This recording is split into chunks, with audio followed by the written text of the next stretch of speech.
Messi Nethralaya নেপালের নামকরা চোখের হসপিটাল হলো এই মেছি নেত্রালয়।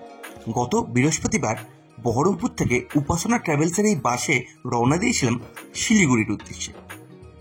বাসটি ভলভো না হলেও বাস কিন্তু খুব কমফোর্টেবল, আর জার্নিও কিন্তু ছিল খুব আরামদায়ক।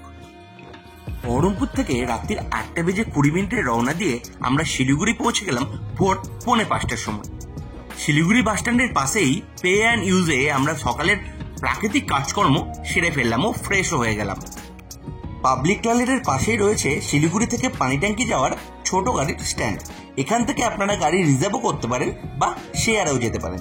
ভাড়া পড়বে জনপ্রতি 150 টাকা মতো, কিন্তু আমরা গিয়েছিলাম বাসে। বাস ভাড়া মাত্র 50 টাকা, আর বাস কিন্তু সকালবেলায় বেশ ফাঁকাই পাওয়া যায়। বাগডোগরা পার করে আশেপাশের চা বাগানের মনোরম পরিবেশ দেখতে দেখতে আমরা 50 মিনিটের মাথায় পৌঁছে গেলাম পানি ট্যাঙ্কি বাসস্ট্যান্ডে। পানি ট্যাঙ্কি বাসস্ট্যান্ড থেকে জনপ্রতি 20 টাকার বিনিময়ে একটা টোটো নিয়ে আমরা চলে এলাম ভারত নেপাল বর্ডারে। নেপালে প্রবেশ করতে গেলে কিন্তু আপনাদের পরিচয়পত্র মানে আধার কার্ড অবশ্যই লাগবে। সেটা না থাকলে কিন্তু আপনারা প্রবেশ করতে পারবেন না। আর সঙ্গে যদি আপনার লাগেজ থাকে সেটাও কিন্তু স্ক্যানারের মাধ্যমে স্ক্যান করে তবেই প্রবেশ করতে পারবেন। সমস্ত রকম সিকিউরিটি প্রক্রিয়া শেষ করে টোটো আমাদের নামিয়ে দিল মেছি ব্রিজের একদম শেষ প্রান্তে। এখান থেকে কিন্তু নেপালের প্রবেশ শুরু হয়, তাই এখানেও কিন্তু আবার আপনাদের পরিচয়পত্র মানে আধার কার্ড চেক করা হবে। এখানকার টোটোওয়ালারা কিন্তু আপনাদেরকে এটা ওটা বুঝিয়ে অন্য কোনো হসপিটালে নিয়ে যাওয়ার চেষ্টা করবে, তাই সেটা থেকে কিন্তু বিরত থাকবেন। এখানে কিন্তু মানে নেপালে ভারতীয় টাকা কিন্তু সবটাই চলে। শুধুমাত্র মনে রাখবেন 500 টাকার নোট কিন্তু এনারা নেন না। 200, 150 যা দেবেন তাই নেবে। বর্ডার থেকে 20 টাকার টোটোর বিনিময়ে আবার আমরা চলে এলাম মেছি নেত্রালয়ের সামনে।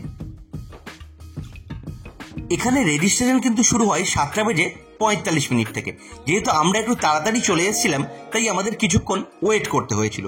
7:45 রেস্টুরেন্ট খোলার পরই কিন্তু আপনাদের ডাক দেবে ভেতরে যাওয়ার জন্য। ভারতীয় সময় থেকে নেপালের সময় কিন্তু 15 মিনিট এগিয়ে, তাই নেপালে ঢুকলে নিজের ঘড়িটাকে সেইভাবে অ্যাডজাস্ট করে নেবেন।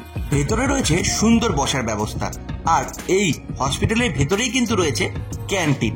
এই ক্যান্টিনে আপনারা চা, কোল্ড ড্রিঙ্কস, বিস্কুট, এমনকি ব্রেকফাস্ট, লাঞ্চ এবং ডিনার পর্যন্ত পেয়ে যাবেন।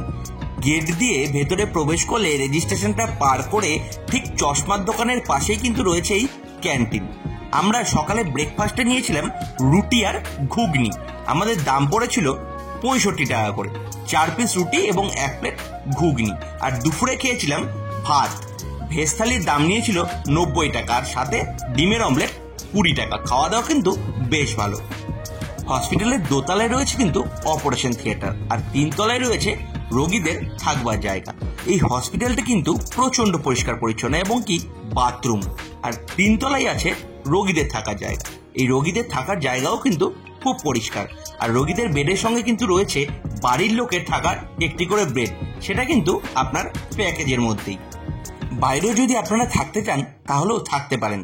এই নেত্রালয়ের সামনে আশেপাশে যেদিকেই তাকাবেন সবটাই কিন্তু হোটেল। এই হোটেলের সর্বনিম্ন রেট হচ্ছে 300 টাকা, আর যদি এসি নেন তাহলে আপনাদের ভাড়া পড়বে 1200 টাকা। যেহেতু ইন্ডিয়ান সিম এখানে কাজ করে না, সেই জন্য এই হসপিটাল কিন্তু পুরোপুরি ওয়াইফাই জোন, এবং সেটা ফ্রি অফ কস্ট। তাই আপনারা হোয়াটসঅ্যাপে আপনাদের বাড়ির লোকের সঙ্গে যোগাযোগ রাখতেই পারবেন। আমাদের একদিনেই কিন্তু ট্রিটমেন্ট হয়ে গিয়েছিল, তাই আমরা সেদিনই বিকেলবেলায় আবার যেমনভাবে গেছি তেমনভাবেই বাস ধরে চলে এসেছিলাম শিলিগুড়ি বাস স্ট্যান্ডে। নতুন যারা নেপালে চোখ দেখাতে যাবেন ভাবছেন বা যেতে চাইছেন তাদের জন্যই কিন্তু আমার এই ভিডিওটি বানানো। নেপাল আপনারা শিলিগুড়ি হয়ে যেতে পারেন, আবার যোগবাণী হয়ে বিহারের সাইড দিয়ে ঢুকতে পারেন। আমি যেটা আপনাদের দেখালাম সেটা হচ্ছে এশিয়ার মধ্যে কিন্তু অন্যতম মেছি নেত্রালয়। ভিডিওটি কেমন লাগলো কমেন্ট করে জানাতে কিন্তু ভুলবেন না। ভালো লাগলে লাইক, শেয়ার, সাবস্ক্রাইব।